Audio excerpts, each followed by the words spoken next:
Hello there. I'm lucky enough to be here in the Herault in southern France in the Gassac Valley at Mas de Daumas Gassac, arguably the leading winery of southern France. And the wine I'm tasting today is the 2021 vintage of Mas de Daumas Gassa. And this is the wine with the designation of an IGP from St. Guilhem-le-Désert. Formerly these wines were made as a Vin de Pays de Herault. But actually, when the Guibert family first came here, Aimé Guibert and his wife Veronique, they weren't necessarily looking to set up a vineyard, they were looking for a home. She was a lecturer at the university in Montpellier, he was a leather worker. And they found the beautiful site here in the Gassac Valley, a very old house just across the way behind me here, that was largely run down, was owned by an elderly man who lived here with his two sisters, and where of the three stories, the animals lived on the bottom story, and there was food for the animals on the top story, and the family lived in the middle. There was no electricity, there was no running water. So this was the early 70s, and at that stage, southern France, the Languedoc, was not a region for growing quality wine.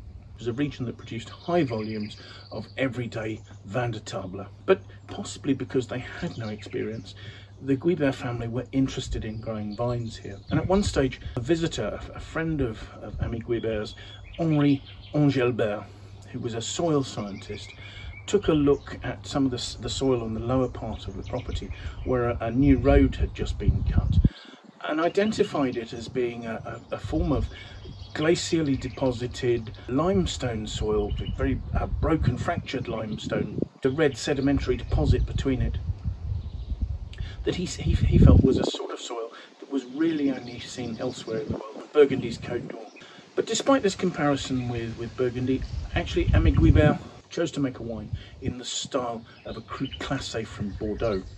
And as a result, on these beautiful red soils, the majority of what he planted were old vine cuttings of Cabernet Sauvignon that he'd sourced from a nursery that had sourced the vine material pre-phylloxera from class growth vineyards in Bordeaux.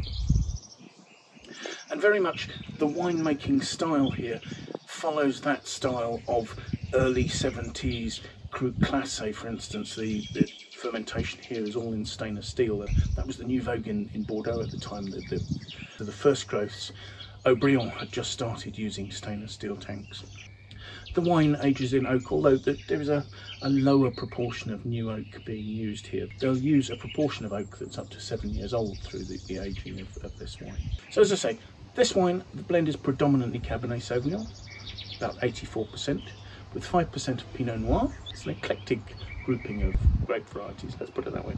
There's 2% of Merlot, 2% of Petit Verdot, 2% of Tannat, 2% of Cabernet Franc, and 3% of other varieties. Now those varieties could include Nebbiolo, could include Syrah. They have all sorts of varieties planted here in quite small amounts. The other impressive thing about this wonderful property is the biodiversity that's been allowed to prosper here. Evidently, when they first started vineyards, Veronique Guibert decreed that she didn't want any trees being cut down. Now, it wasn't an area that was particularly forested. The area was mostly garrigue, sort of metre-high scrub. But she wanted to maintain the natural character of the landscape here. So all this happened starting from about 1970. The first vintage of this wine was the 1978 vintage, and as a result, it's now that some of the vines that were planted back in 1972 are just over 50 years old. And in the next 5 or 10 years, those will probably be replaced. And so now the estate is being owned by the second and third generation of the family, and we see it progressing. As I say, the biodiversity is wonderfully impressive, and you're probably seeing insects flying by as I make the video. You can certainly hear birds singing in the background, and it's just a beautiful, tranquil place, a real Garden of Eden in southern France. So let's try the wine and see what we make of it, shall we? Looking at it, there's a medium to deep intensity of a really beautifully vibrant ruby red. There's a slight purple hint to it. It's certainly not opaque. The wine has 13% alcohol, and yet it's got a wonderful viscosity that's causing tears or legs to form on the glass very easily there. The aromas have a wonderful perfume it's just lifted by slight delicate notes of cedar, but it really is a perfume that starts like the plummy notes of Merlot, and yet we know there's only 2% of Merlot in here, and then opens up to be wonderfully cassis and blackcurrant. It's not for nothing that this wine has the reputation of being the Lafite of the Languedoc. So let's have a taste, shall we?